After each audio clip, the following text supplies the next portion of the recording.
চাও আমি দেব। আমার আল্লাহ জানায়, যে বান্দা আমার কাছে চায় না আমি বড় রাগান্বিত হয়ে যাই।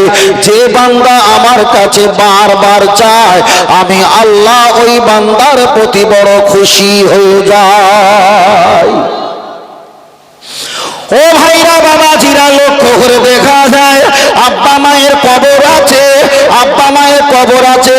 ওই জায়গা আমরা অনেকে যেতে পারি, অনেকে যেতে পারি না। তবে জেনে রেখে দাও, আব্বা মায়ের কবর আছে, দুনিয়া থেকে নীরব হয়ে তারা চলে গেছে। সোনার মুখটা আমরা ঢাকা দিয়ে চলে এসেছি। কবরের কাছে গিয়ে আব্বা আব্বা বলে, মা মা বলে একটা বার যদি আওয়াজ তুলে দিয়ে যদি ডাকা হয়, গলা যদি ফাটিয়ে ফেলা হয়, চিল্লিয়ে চিল্লিয়ে মা মা আব্বা বলে যদি ডাকা হয়, ওই আব্বা মায়ের আওয়াজ কবরের ভিতর দিয়ে আর আমরা শুনতে পাবো না। তবে সন্তানেরা, আওলাদেরা জেনে রেখে দাও, আল্লাহ নবী জানিয়েছেন তোমার আব্বা মায়ের জন্য ফারাফায়া দেহি, দুখানি হাত তুলে আব্বা মায়ের জন্য তুমি যদি একটা বার দোয়া করো, তামাম পৃথিবীর পানি দিয়ে ওই কবরের আযাবের আগুনটা নির্বাদিত ঠান্ডা করা যাবে না।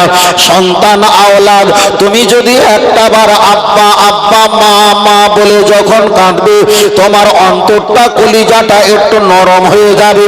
একটু মহব্বতের কষ্ট ধাক্কা এসে চোখ থেকে যদি এক ফোঁটা পানি জারি হয়ে যায়, আল্লাহ নবী বলেছেন লা ইয়ালিজুন্না রাব্বাকা মিন খাশিয়াতিল্লাহ, ওই সন্তানের এক ফোঁটা চোখের পানির বিনিময় আমার আল্লাহ তোমার আব্বা মায়ের কবরের আযাবকে মাফ করে দেবে।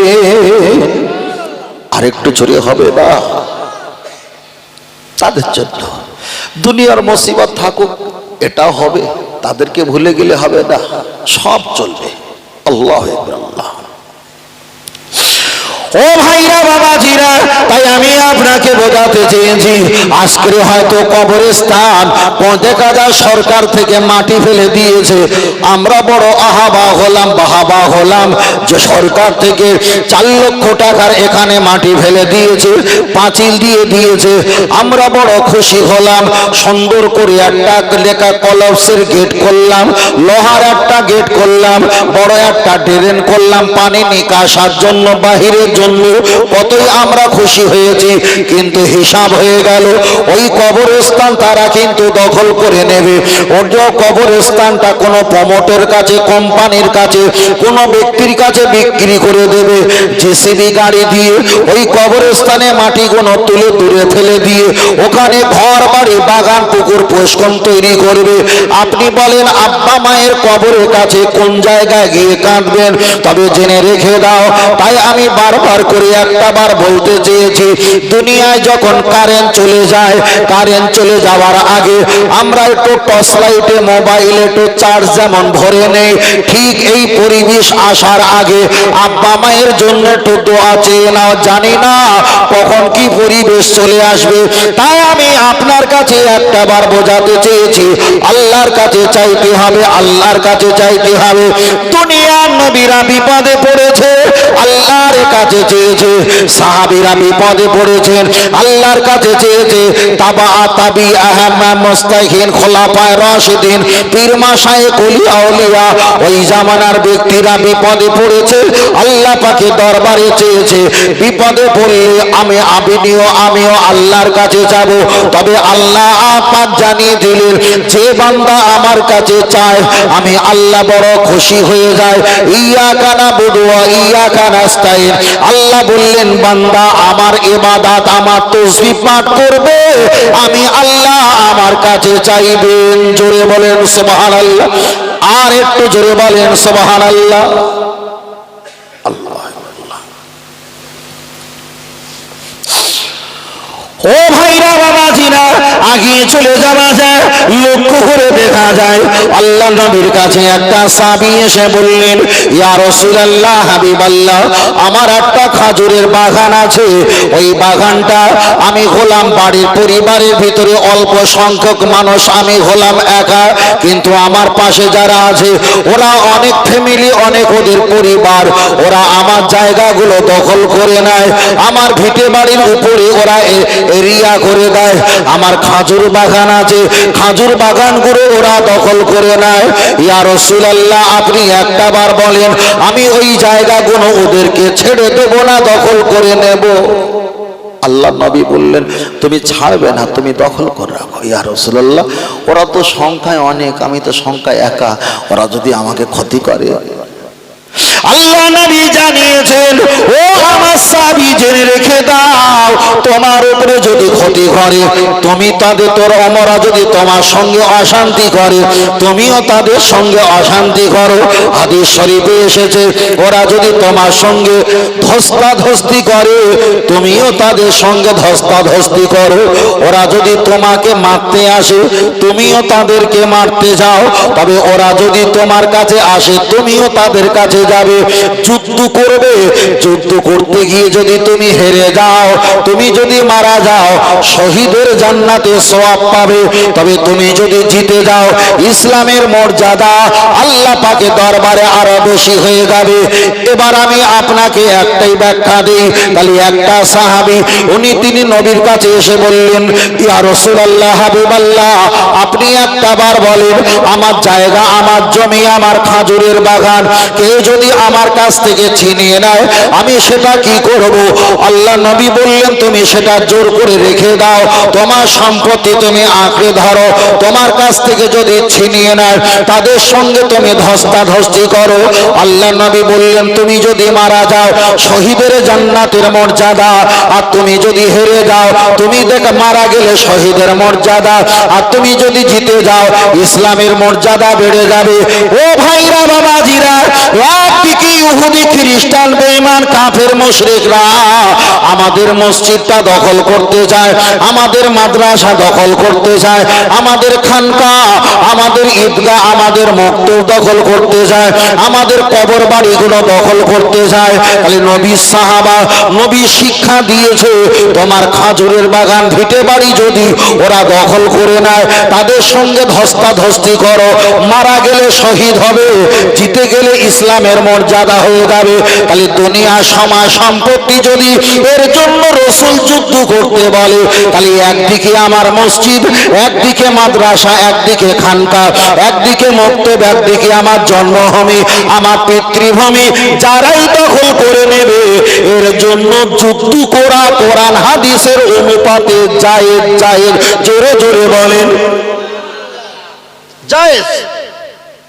এবার কেউ আপনাকে বলবে, মাথা ঠান্ডা করে কথা বলো, হ্যাঁ অবশ্যই ওটা দরকার, ওটা আবু বকরের মত মেনেছে।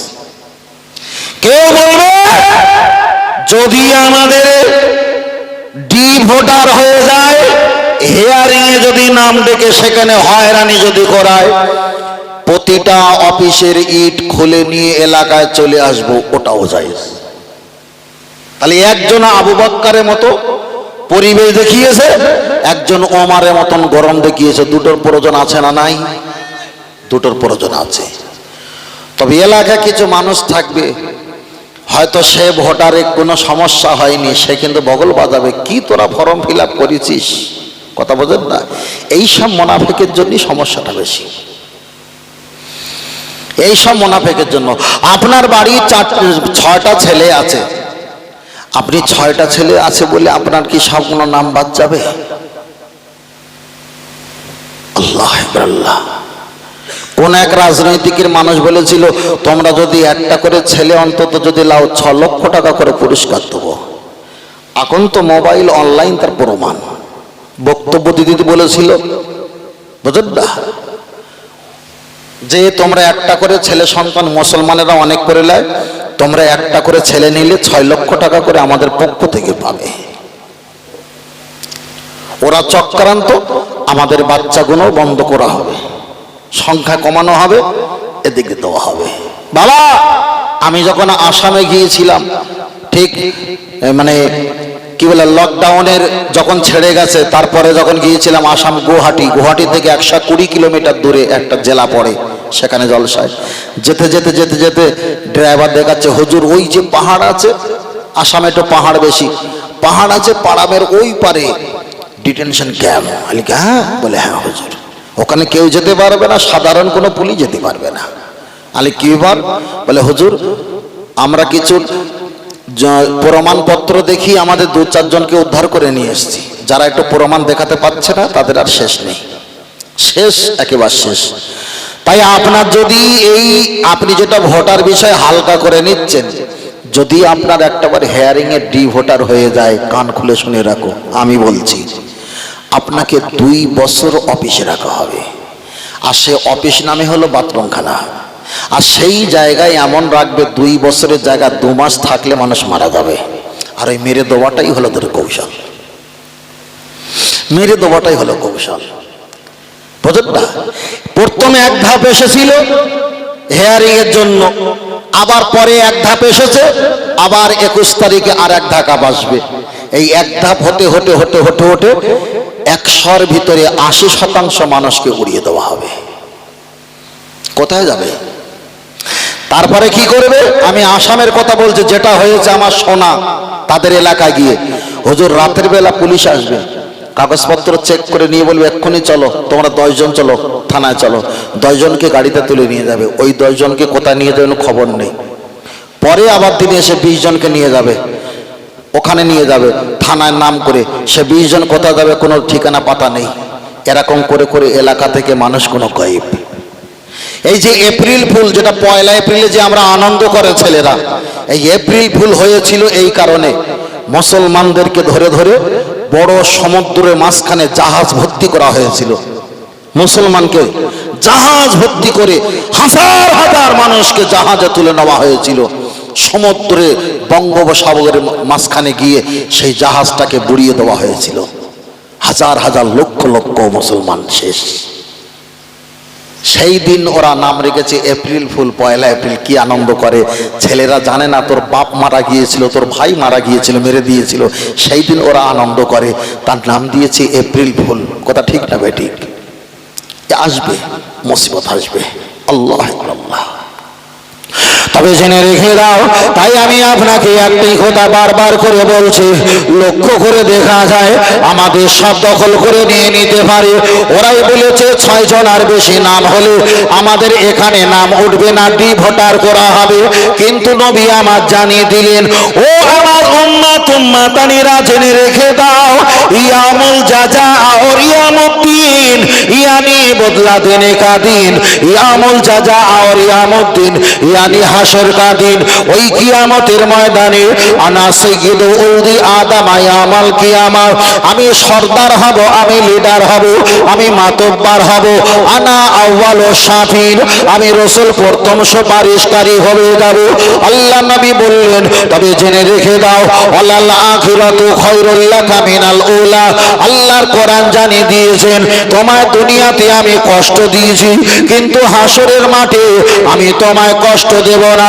ওই দিন নবী আমার বুক চাপড়ে শুকরিয়া আদায় করে বলবে, আল্লাহ একটাবার আপনি দেখেন, এইগুলো হলো আমার উম্মত। পৃথিবীতে ঈসা, মুসা, দাউদ, আইয়ুব, শুআয়ব, জাকারিয়া, লূত, ইব্রাহিম আলাইহিম আজমাইন, যত লক্ষ লক্ষ নবী এসেছিল, তাদের উম্মতের অপেক্ষায় আমার উম্মতটা সবচাইতে বেশি। আমি দাড়ি রেখেছিলাম বলে ওরা দাড়ি রেখেছে, আমি মাথায় টুপি পরেছিলাম বলে আল্লাহ ওরা টুপি পরেছে, আমি ইলা শাহামাতে উদুনাইহি, আমি নামাজটা আদায় করেছিলাম বলে আমার উম্মত নামাজ আদায় করেছে, আমি হজ করেছিলাম বলে আমার উম্মত তারা হজ করেছে, আমি রোজা রেখেছিলাম, আমার উম্মত রোজা রেখেছে, আমি কুরবানি আমি সালাম দিয়েছিলাম, আমার উম্মতেরা কুরবানি সালাম দিয়েছে। আল্লাহ আপনার কাছে জানাই, এই এতগুলো উম্মত সবচাইতে আমার বেশি, আমার বেশি। আমার নবী বলেছেন, কিয়ামতের ময়দানে আমার যত উম্মত বেশি হবে, আমি আল্লাহর কাছে তত শুকরিয়া আদায় করব। আমার জাহানটা খুলে কলিজাটা ততই ঠান্ডা হয়ে যাবে। তাই আল্লাহ নবী বললেন, ও আমার সাহাবীরা, তোমরা বেশি বেশি সন্তান নাও, বেশি বেশি আল্লাহ আওলাদ নাও। কিয়ামতের দিন আমি গর্ববোধ হব, আমি আল্লাহর কাছে আরো বেশি খুশি হয়ে যাব। তাহলে যে নবী বললেন তোমাদের যদি 5টা কন্যা সন্তান থাকে, আল্লাহ নবী বলেছেন তাদেরকে যদি শরিয়ত মোতাবেক অনুযায়ী তোমরা যদি শিক্ষা দিতে পারো, আল্লাহ নবী বললেন ওদের বাপ মা হলো জান্নাতি। একজন সাহাবী আল্লাহ নবীকে বললেন, ও আল্লাহ নবী, আমার তো 5টা সন্তান নয়, 6টা নয়, আমার হলো একটা কন্যা, হুজুর আমি কি জান্নাত পাবো না? আল্লাহ নবী বললেন তুমি জান্নাত পাবে, তোমার ওই কন্যা সন্তানকে যদি সুশিক্ষিত করো, ইমরাতুন সালেহা, সৎ ছেলে মেয়ে যদি তৈরি করতে পারো, আল্লাহ তোমাকে জান্নাত দেবে। তাহলে যে নবী বলেছেন সন্তান বেশি নিলে কিয়ামতের দিনে আমি গর্ববোধ হব, আমি আল্লাহর কাছে আরো শুকরিয়া আদায় করব, সেই নবীর দিকে তাকিয়ে আমাদের হাওড়া, হুগলি, মেদিনীপুর, 24 পরগনা, পুরুলিয়া, বাঁকুড়া, দিনাজপুর, আহমেদাবাদ, নাগপুর, কানপুর, শিলচর, গুয়াহাটি, তেজপুর, এক কথায় ভারতে, এক কথায় তামাম পৃথিবীতে বেশি বেশি ইমানদার মুসলমানেরা সন্তান নেয়। এই সন্তান নবার কথা আমার আল্লাহ বলেছেন, এই বেশি বেশি উম্মত নবার কথা আমার নবী বলেছেন। আমার আল্লাহ এতে রাজি, আমার নবী এতে রাজি।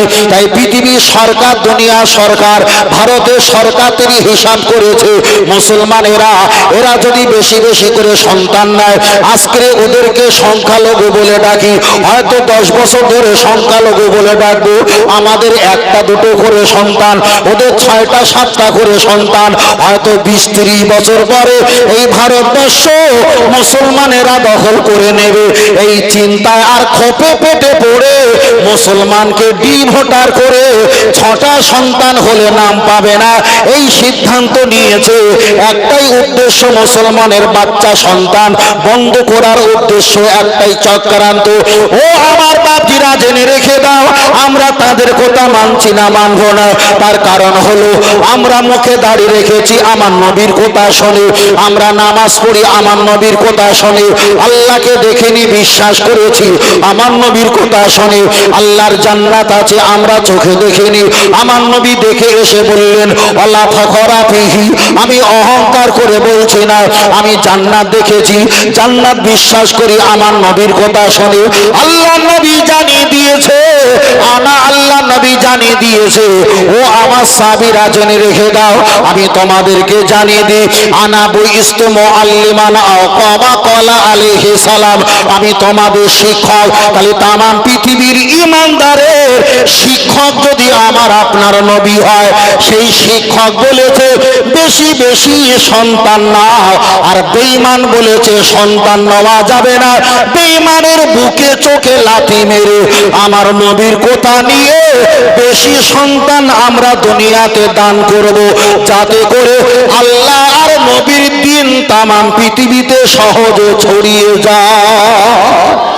আর একটু জোরে হবে না? আল্লাহু আকবার, আল্লাহু আকবার, জিন্দাবাদ, জিন্দাবাদ। তাহলে এখানেই আমরা প্রমাণ হয়ে যাবে সন্তানের সরকারের চক্রান্ত। দেখেছো চক্রান্ত কি? সন্তান নেওয়া যাবে না। তাই মায়েরা একটা সন্তান নিলে যখন হসপিটালে চলে যায়, তখন বলছে বাড়ির গার্জিয়ান কে আছে? তখন একটা যুবক ছেলে বলে, স্যার, ম্যাডাম, ডাক্তার, আমি আছি। আপনার স্ত্রীর ওয়েট কিন্তু 60। আপনার স্ত্রী প্রথম তো বলছে হ্যাঁ স্যার। দ্বিতীয় নিলে হয়তো গাছ বাঁচবে, ফল ধসে যাবে, হয়তো ফল থাকবে, গাছ ভেঙে যাবে। এই ভয় দেখায় না, দেখায় না? আপনি বলেন যে ডাক্তার গুলো মায়েদেরকে সিজার করে, একটা কিংবা দুটোর বেশি বাচ্চা নিলে রিস্ক হয়ে যাবে। আপনি 1000 ডাক্তার দেখলে 1000 ডাক্তারের ভিতরে কোনো ডাক্তারের স্ত্রীর পেট কাটা নেই। তারা এরকম করে না। তার কারণ অধিকাংশ তারা তাদের গাঁজা খেয়ে আমাদের কাছে ভুল বকে, তাদের কোলকে গাঁজা খেয়ে আমাদের কাছে ভুল বকে। উনি ভুল বকে দিয়েছে, এনারা ভুল বকে। তার কারণ হলো ওদের চোখে আছে সেই ফেরাউনের চশমা, ওদের চোখে আছে সেই ইবলিসের চশমা, ওদের চোখে আছে সেই আবু জাহেলের চশমা, ওদের চোখে আছে উতবা উতাইবার চশমা, ওদের চোখে আছে ওই জামানার বেঈমান সাজ্জাদ হামান যারা ছিল কাফের বেঈমান নমরুদ ফেরাউন, তাদের চশমা। এ যুগেও তারা আমাদেরকে ষড়যন্ত্র করে কষ্ট দিয়ে মানুষকে বিভ্রান্ত করার চেষ্টা করছে। ফের বলছি, আমাদের পূর্বপুরুষরা নাটা ঝটা খেয়ে খেয়ে খেয়ে খেয়ে খেয়ে খেয়ে 5টা 7টা করে সন্তান জন্ম দিয়েছিল। আমরা बाप का बेटा सिपाही का घोड़ा बहुत ज्यादा नहीं होता तो थोड़ा थोड़ा होता। আমরাও সন্তান ভূমিষ্ঠ জন্ম দেব কেন? রিজিকের মালিক ইমানদার বিশ্বাস করে সরকারের চাকরি নয়, রিজিকের মালিক হলো মহান আল্লাহ। জোরে বলেন সুবহানাল্লাহ। আমি প্রায় বলছি, সন্তান বেশি নাও, সন্তান বেশি নাও। একদিকে আইলা মুহাম্মদ সাল্লাল্লাহু আলাইহি ওয়াসাল্লাম উত্তর প্রদেশের যুগীর রাজ্যে কোন এক মুসলমান তুলেছিল, তাকে মেরে ধরে শেষ করে জেলখানা ঢুকিয়েছে। একদিকে আইলা মুহাম্মদ শেষ করেছে, ভেঙে দিয়েছে, আর একদিকে নয় লক্ষ লক্ষ দিকে আইলা মুহাম্মদ পতাকা গ্রামগঞ্জে শহরে নগরে ভেসে উঠেছে। জোরে বলে। তাহলে আমরা একটা বাক্য আছে না, একদিকে ভাঙে আর একদিকে গড়ে, একদিকে ভাঙে একদিকে গড়ে। তাই একদিকে আইলা মুহাম্মদ ভেঙেছে, লক্ষ লক্ষ জায়গায় আইলা মুহাম্মদ ভেসে উঠেছে। ওরা বুঝে নিয়েছে মুসলমান কারো শেখ হতে পারে, মোল্লা হতে পারে, চৌধুরী হতে পারে, ঢালি হতে পারে, বৌদ্ধ হতে পারে, মল্লিক হতে পারে, মন্ডল হতে পারে, খোরাবি হতে পারে। যে ধর্মে নামের ভিতরে যে পদবী হোক না কেন, সব পদবীর একটাই প্রোটেকশন, মুহাম্মাদুর রাসূলুল্লাহকে ভালোবাসে। জোরে বলেন, আর একটু জোরে হবে না? তাহলে সবাই জানে, ওরা মনে করে যে মাথায় টুপি দেওয়া এরাই হয়তো মুহাম্মাদকে ভালোবাসে, আর হয়তো নেই। কিন্তু এদের চাইতে দাড়ি চাঁচা ছেলেরা যে আরো বেশি মুহাম্মদ সাল্লাল্লাহু আলাইহি ওয়াসাল্লামকে ভালোবাসে, সেটাই তার প্রমাণ হয়ে গেল 2025 সালের ভিতরে। কথা ঠিক না বেঠিক? ছেলেরা নিজের টাকা দিয়ে 300-400 টাকা দিয়ে একটা ব্যানার করেছে। কোন ইমাম সাহেব পয়সা দিয়েছে? কোন বক্তা আলেম পয়সা দিয়েছে? না, তারা আমাদের মুখ থেকে শুনেছে, সোনাটাকে এত প্রাধান্য দিয়েছে, তারা নিজের গাঁটির টাকায় আবেগে আই লাভ মুহাম্মদ পতাকা টাঙিয়েছে। তবে এখানে প্রমাণ হয়ে গেল, নামাজ পড়িনি এটা আল্লাহ ক্ষমা করো, রোজা রাখতে পারিনি আল্লাহ ক্ষমা করো, হজ করতে পারিনি আল্লাহ ক্ষমা করো, কিন্তু আপনার নবীকে ভালোবাসি, এটাই হলো তার প্রমাণ। জোরে বলেন, আর একটু জোরে হবে না? নবী ছাড়া জান্নাত পাবে না, প্রিয় নবীকে ভুলে যেও না। আর একটু জোরে হবে না? আল্লাহ তাআলা বলেন কোরআনে, যা কিছু আছে আসমান জমিনে, সব কিছু আছে নবীর জানা, প্রিয় নবীকে ভুলে যেও না। আল্লাহু আকবার, আল্লাহু আকবার। শ্বশুর বলে বৌমা আমিনা, আমি থাকতে চিন্তা করো না। শ্বশুর বলে বৌমা আমিনা, আমি থাকতে চিন্তা করো না। তোমার গর্ভে আছে যিনি, তিনি হলেন শাহে মদিনা। নবী ছাড়া জান্নাত পাবে না, প্রিয় নবীকে ভুলে যেও না। জোরে হবে না? আর একটু জোরে বলেন, আর একটু জোরে বলেন। নবী এলেন মায়ের গর্ভেতে,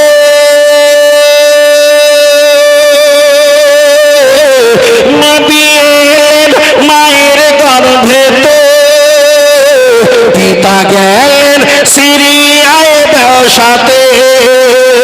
নবী এলেন মায়ের গর্ভে গেলেন সিরিয়ায় বেশাতে, আসার পথ ফিরে এলো না, স্বামী হারা হলেন মা আমেনা। নবী ছাড়া জান্নাত পাবে না, প্রিয় নবীকে ভুলে যেও না। আমরা নবীকে চাই না, আল্লাহর কোরআনকে চাই না, আমরা মসজিদ মাদ্রাসা খানকা ঈদগাহ মাজারকে চাই না। তাই একটাই কথা খেয়াল রাখতে হবে, আমরা জান্নাতি। আল্লাহর ইবাদত, নবীর মহব্বত, কোরআন তেলাওয়াত, মা বাপের খেদমত, মাজার জিয়ারত, একটাই দল জান্নাত। ওই দলটাই হলো যারা নবীকে ভালোবাসে, ওই দলটার নাম হলো আহলে সুন্নাত আল জামাত। আর একটু জোরে হবে না? একটু তাকবীর দেন না, আর তাকবীর। কটা বাজে বাবু? 12:30 না? 12:30। তাহলে আর একবার তাকবীর হবে না? আর তাকবীর হবে তো? হ্যাঁ, তাহলে হাত তুলে একবার তাকবীর দেই বাবা। ছেলেরা সকলে একটু হাত তুলি বাবা, একটু হাত তোলেন, একটু হাত তোলেন, আর একটু হাত উঁচু করেন। নারে তাকবীর। হয়নি, পিছন থেকে জোরে বলেন নারে তাকবীর।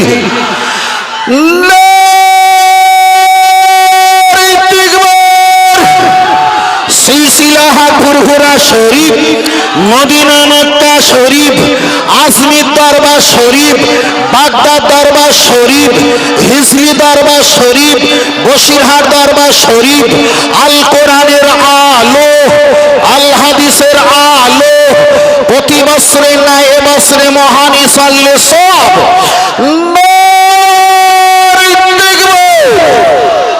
আল্লাহ কবুল করেন, বলেন আমিন।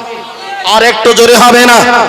তাই বলছি, একদিকে আইলা মুহাম্মদ সাল্লাল্লাহু ছেড়েছে, লক্ষ লক্ষ জায়গায় আইলা মুহাম্মদ সাল্লাল্লাহু পতাকা উঠেছে। ইদানিং করে একটা হাওড়া জেলা ভিডিও দেখেছিলাম, কোন এক দুষ্কৃতীরা আইলা মুহাম্মাদের পতাকা ছিঁড়ে দিয়েছিল, ফেসবুকে দেখেছিলাম না? তার কারণ কি বলেন তিনি? তার কারণ হলো এটা প্রমাণ হয়ে গেল মুহাম্মদ সাল্লাল্লাহুকে আমরা উপরে টাঙিয়ে রাখি। এটা হলো আমাদের রাহাবার, আমাদের লিডার, আমাদের শিক্ষক, আমাদের প্রফেট মুহাম্মদ সাল্লাল্লাহু। আমরা চালের বস্তায় রাখি না, কাপড়ের দোকানে স্যাম্পলে রাখি না, জামায় রাখি না, গেঞ্জিতে কার্টুন করে রাখি না, মোবাইলে কার্টুন করে রাখি না। কোরআন থাকে আমাদের বাড়ির সামসেটের উপরে, মসজিদের আলমারিতে। আইলা মুহাম্মদ থাকেও আমাদের শত উপরে, আইলা মুহাম্মদ থাকে আমাদের অন্তরে, কলিজার ভিতরে। বলুন সুবহানাল্লাহ। বারবার একটাই কথা বলতে হবে, মোবাইলে যখন আইলা মুহাম্মাদের সম্পর্কে দেখতে পেয়েছি, তখন ছেলেদের বলেছি, তোমরা মোবাইলে গজল ফিট করো, রিং করলে গজল হবে, রিং করলে গজল হবে, নবী পাকের শান হবে। কোরআন নিয়ে যখন অপমান করা শুরু করেছে, অনেক জায়গায় বলেছে যারা জিও সিম ব্যবহার করো, জিও কলার টোন ফ্রি পাওয়া যায়, মোবাইলে একটু ভিডিও দেখে নেবে, সহজ হয়ে যাবে। রিসার্চ করলে ওটা আপনি রিসার্চ হয়ে যায়, আপনি সার্চ করে কোরআন তেলাওয়াত রাখতে পারবেন। যে ফোন করুক কোরআন শুনতে পাবে। রাসূল বলেছে, মান করা আল কোরআন হারফান ফালাহু আশরু হাসানা। কোরআন শরীফের একটা অক্ষর তুমি পাঠ করলে তুমি সওয়াব পাবে, অপরকে শোনালে তিনিও 10টা সওয়াব পাবে। আল্লাহ তুমি শোনানোর বিনিময়ে তুমিও 10টা সওয়াব পাবে। বলুন সুবহানাল্লাহ। বুঝেন না? তার কারণ ওরা দেখেছে কি দেখেছে? সাহাপাড়ায় আজ থেকে 20 বছর আগে বাড়ি ছিল 45টা। সেই সাহাপাড়ায় আজকের 20 বছর পরে দেখতে পেয়েছে 5000। এই রাস্তা দিয়ে যখন যাও ওরা তখন গোনে, কোথায় ছিল এত? এই রাস্তা দিয়ে যখন যাও তখন গোনে, কোথায় ছিল এত? দুই দিকে রাস্তা যাওয়া আসা করছে সর্বসময় 24 ঘন্টা। কেতনা আদমি হ্যাঁ, কত আদমি হবে না কেন? আমরা তো গরুর গোশত খাই, গরুর গোশত না খেলে কি কচি কাঁচা হয়? হ্যাঁ, গরুর গোশত না খেলে কচি কাঁচা হয়? তাই গরুর গোশত যারা খাচ্ছে তারা কচি কাঁচারা আশা করে খাচ্ছে। দীপক ব্যাপারী দেখেননি, তিনিও গরুর গোশত খেয়েছে, মানে কি তারও কচি লোবার ইচ্ছা আছে। আমি তাকে খারাপ বলছি না, তার কারণটা কি? গরুর গোশত পৃথিবীর সব ধর্মের মানুষ খায়, কেউ গোপনে কেউ প্রকাশ্যে, বুঝলেন না? কেউ গোপনে কেউ প্রকাশ্যে। কি বলছো না? আমার জামাই ঠিক আছে, মাশাআল্লাহ। হ্যাঁ, আমার জামাই ঠিক আছে। আর জামাইয়ের দোষ দেবো কি? না, শুধু জামাইয়ের দোষ দেবো কি? দোষ তো জামাইয়ের না, এই দুটো খলিফা পড়েছে, দুজনের একই কেসের কেস। নাকি ভুল বলেছি?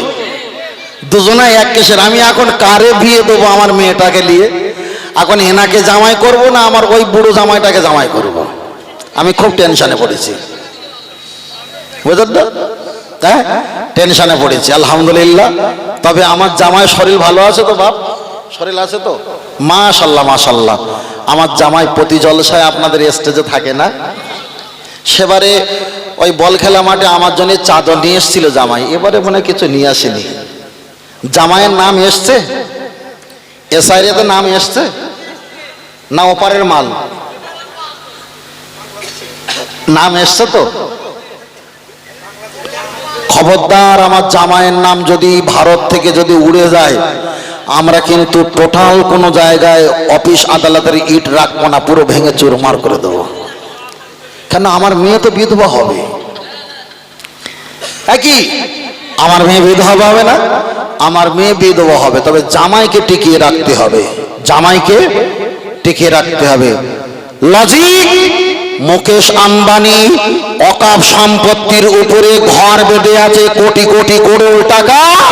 তাই মুকেশ আম্বানির ঘরটা যদি আমাদের সম্পত্তি নিয়ে নেয়, তাহলে নরেন্দ্র মোদীর চাষারা তেল মাখানোর মতো পয়সা দেওয়ার লোক থাকবে না। তাই মোদী সরকার করেছে ওর ঘর টিকে রাখতে গেলে অকাপ সম্পত্তি ডিলিট করতে হবে। কথা বোঝেন না? তাহলে জামাইকে বাঁচিয়ে রাখার জন্য সর্বনাশ করেছে না করেনি? করেছে, বোঝেন না? করেছে। কোটি টাকার মালিক, ভারতের লোক গর্ব করে। মুকেশ আম্বানি ভারতের 1 নম্বর প্লেয়ার। ভিখারি ভিখারি ভিখারি পরের জায়গায় বসে আছে। আমার কথা না, সোশ্যাল মিডিয়া, ইন্টারনেট, গুগল তার প্রমাণ। আমি তো তাদের কাছ থেকে ধার করে নিয়েছি, আপনিও ধার করে নিয়েছেন। কথা বোঝেন না? তবে এতটুকু বলবে, মুসলমানেরা গরিব না, মুসলমানেরা ধনী ধনী ধনী। আমরা ধনী ধনী। পূর্বের জামানায় নবী ইউসুফ আলাইহিস সালামের মাথায় পাগড়ি ছিল, মুখে দাড়ি ছিল। মাথায় পাগড়ি আর দাড়ি দেখে কত দাদার স্ত্রী দিদি গুণ দাদাকে ছেড়ে নবী ইউসুফ আলাইহিস সালামের প্রেমে পাগল হয়েছিল না হয়নি? তাহলে কি আমার বাপ চাচারা, আমাদের গুরুরা, মুরব্বীরা তারা কি ভিখারি? তাদের প্রেমে পাগল হয়েছিলে। তাদেরকে নিয়ে তোমরা কুয়ায় ফেলেছিলে, তাদেরকে নিয়ে তোমরা বাজারে বিক্রি করেছিলে। সেই আল্লাহ তাকে ইজ্জত সম্মান দিয়ে আমার আল্লাহ মিশরের বাদশাহ আমির বানিয়েছিলেন। বলুন সুবহানাল্লাহ। ফের বলছি, আমাদেরকে গরিব করে রাখা হয়েছে। আমরা গরিব না, গরিব না, গরিব না। যদি বলে কেন? আজ থেকে 7-8 বছর আগে একটা ছেলেকে, কোন আমার নামটা খেয়াল আসছে না, মুসলমান ড্রাইভার, কয়েক ঘন্টার ভিতরে এক জায়গা থেকে হাট ট্রান্সফার করে আর একটা জায়গায় নিয়ে গিয়েছিল না? ভারতের বিশ্ব রেকর্ড করেছিল। প্রমাণ হয়ে গেল পৃথিবীতে বিশ্ব রেকর্ড ড্রাইভার যদি থাকে সেটাও মুসলমানের বাচ্চা। বলো সুবহানাল্লাহ। কোন সুপারস্টার যদি থাকে, আমি নাম বলছি না, সেটাও মুসলমানের বাচ্চা। কোন গায়িকা যদি থাকে সেটাও মুসলমানের বাচ্চা। ধনী ব্যক্তি যদি থাকে সেটাও মুসলমানের বাচ্চা। বীর পুরুষ যদি থাকে সেটাও মুসলমানের বাচ্চা। দানশীল যদি হয়ে থাকে সেটাও মুসলমানের বাচ্চা। সম্প্রীতি সম্পর্কে যদি সম্প্রীতি শান্তি যদি বজায় রাখে সেটাও মুসলমানের বাচ্চা। তার কারণ আমার নবী মসজিদে নববীর পাশে দাঁড়িয়ে আছেন, একটা ইহুদি বাচ্চা প্রস্রাব করেছিলেন। আমার নবী বলেছিলেন, মেরো না, ইহুদি বাচ্চাকে বুঝিয়ে দাও, এটা আমাদের ধর্মস্থান। রসুল তাকে বুঝিয়েছে। তার পরিবাররা আস্তে আস্তে আমার নবীর কাছে এসে ইমানের কলেমা পড়েছেন। বলো সুবহানাল্লাহ। যাবে কোথায়? কোথায় যাবে?